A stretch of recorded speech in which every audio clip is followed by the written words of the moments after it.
नमस्कार साथियों, कैसे हैं आप। आई थिंक सब आप अच्छे ही होंगे और आप अपनी स्टडी अच्छे से कर रहे होंगे। तो कल हम पढ़ रहे थे आचार्य रामचंद्र शुक्ल का हिंदी साहित्य का इतिहास और हमने उनकी 12 पुस्तकों के बारे में जान लिया था जो आदिकाल में उन्होंने प्रमाणित मानी है। तो आइए हम चलते आगे बढ़ते हैं और पढ़ते हैं आगे। तो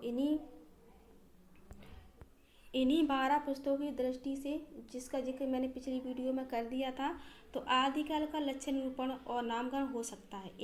इनमें से अंतिम दो तथा बीसल देव रासों को छोड़कर मैंने आपको बता दिया था कल की वीडियो में कि अंतिम दो कौन सी थी।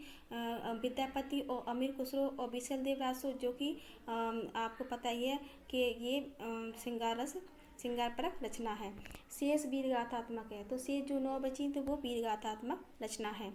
अतः आदिकाल का नाम वीर गाथा काल ही रखा जा सकता है। जिस सामाजिक या राजनीतिक परिस्थिति की प्रेरणा से वीर गाथाओं की प्रवृत्ति रही, तो अब जैसे कि आचार्य रामचंद्र शुक्ल ने बोला कि सामाजिक और सोशल, वहाँ का सोशल कैसा होगा या भी सामाजिकता कैसी होगी, सामाजिक कैसा हो, राजनीतिक क्या चल रही थी, उसी की प्रेरणा के हिसाब से उन्होंने उसका नाम वीर गाथा रखा। इसका सम्यक उन्होंने अपनी पुस्तकों में कर दिया है।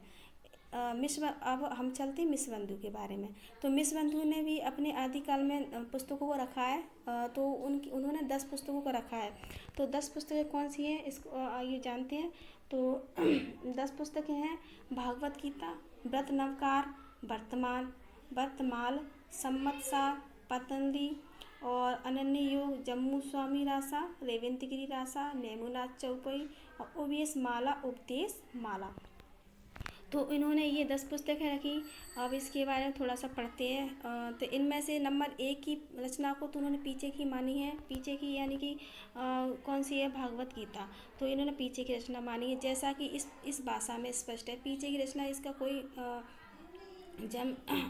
इनका कोई मतलब कि कुछ ऐसा कोई टाइम नहीं है इसका, एक्चुअल इसका सही से टाइम नहीं है, क्या टाइम था, इसलिए उन्होंने पीछे की इसकी रचना मानी है।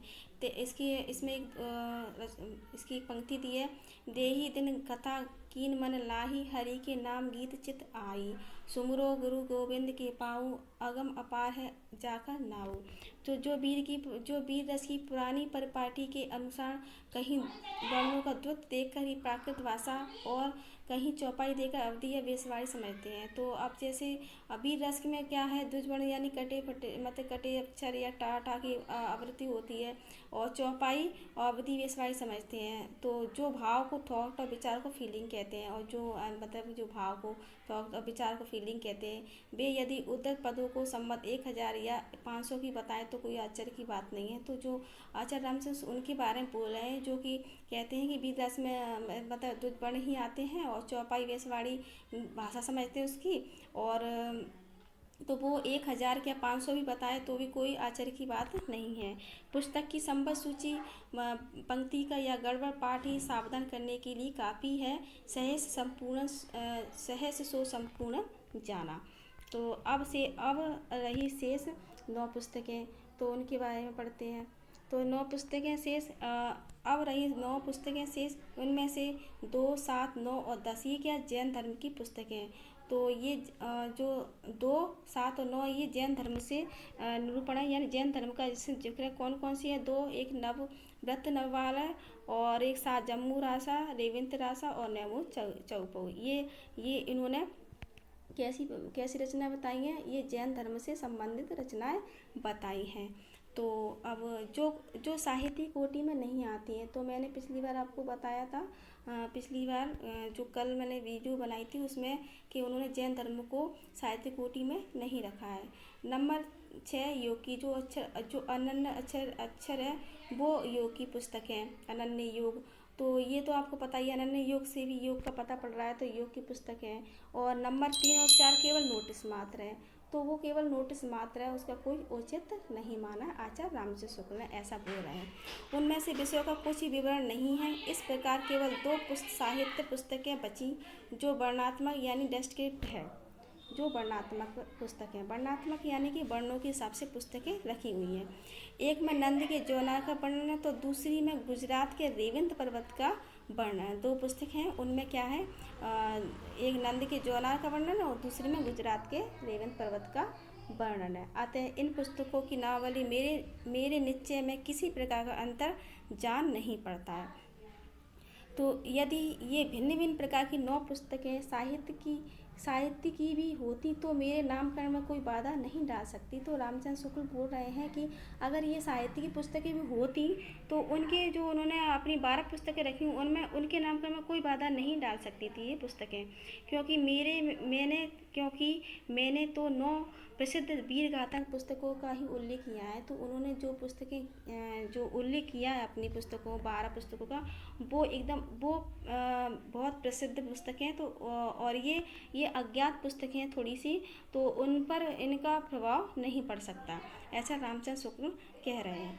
एक ही काल और एक ही कोटि की रचना के भीतर जहाँ भिन्न भिन्न प्रकार की परंपरा चली हुई पाई गई है, वहाँ अलग अलग शाखाएं करके सामग्री का विभाग किया गया है। जैसे भक्ति काल के भीतर पहले 2 शाखाएं काव्य धारा, निर्गुण धारा और सगुण धारा निर्दिष्ट की गई हैं। तो आचार्य रामचंद्र शुक्ल कह रहे हैं कि उन्होंने अपनी जो रचना अपने ग्रंथ में जो काल बांटे हैं वो उनकी परंपराएं थी, उनकी जो प्रवृत्तियां थी उसके हिसाब से उन्होंने उसको रखा है। जैसे कि भक्ति काल को उन्होंने 2 शाखाओं में बांटा है। तो 2 शाखाओं में कौन कौन सी बांटा है, एक तो 2 काव्य धाराएं बांटी थी। तो 2 काव्य धाराओं में है एक तो निर्गुण और एक सगुण। तो आपको पता ही कि निर्गुण को भी उन्होंने 2 भागों में बांटा है, एक प्रेम मार्गी और एक ज्ञान मार्गी। और सगुण में भी उन्होंने 2 बांटा है, एक राम काव्य और एक कृष्ण काव्य।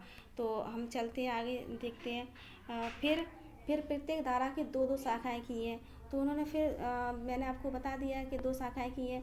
तो 2 शाखाएं की हैं, जिसमें निर्गुण धारा में ज्ञान से शाखा और प्रेम मार्गी यानी सूफी शाखा, और सगुण धारा में राम भक्ति शाखा और कृष्ण भक्ति शाखा। इन धाराओं और शाखाओं की प्रतिष्ठा यूँ ही मनमाने ढंग से नहीं की गई है। तो आचार्य रामचंद्र शुक्ल बोल रहे हैं कि मैंने ऐसे ही इसमें मनमाने ढंग से उसकी प्रवृत्ति नहीं रखी है, ना ऐसे ही मैंने नाम रखा है। उसकी जो उस टाइम की प्रवृत्ति चल रही थी उसी के हिसाब से उन्होंने उसका नामकरण किया है। उनकी एक दूसरे से अलग करने वाली विशेषताएं भी अच्छी तरह दिखाई गई हैं, जो देखने में ध्यान में आ जाती हैं। तो जैसे कि अब जैसे उन्होंने उस टाइम मतलब कि जैसे सूफी ज्ञान की शाखा है, तो ज्ञान की शाखा में संत का बातें, तो उन्होंने अपने प्रसार किया था, किस तरह किया था, कहाँ किया था, उस टाइम पे क्या संत काव्य की परंपरा प्रवचन और उनके ज्ञान थे, तो उसी हिसाब से उन्होंने उसका नामकरण किया था। भक्ति काल में राम की प्रवृत्ति ज़्यादा थी, राम भक्त की उनकी कविताएं, उनके जो रचनाएं लिखी जा रही थी उसकी प्रवृत्ति रखी थी, कृष्ण काव्य की रखी थी। तो ऐसे ही उन्होंने अलग अलग ढंग से अलग अलग शाखाओं में उनको बांट दिया आचार्य रामचंद्र शुक्ल ने। तो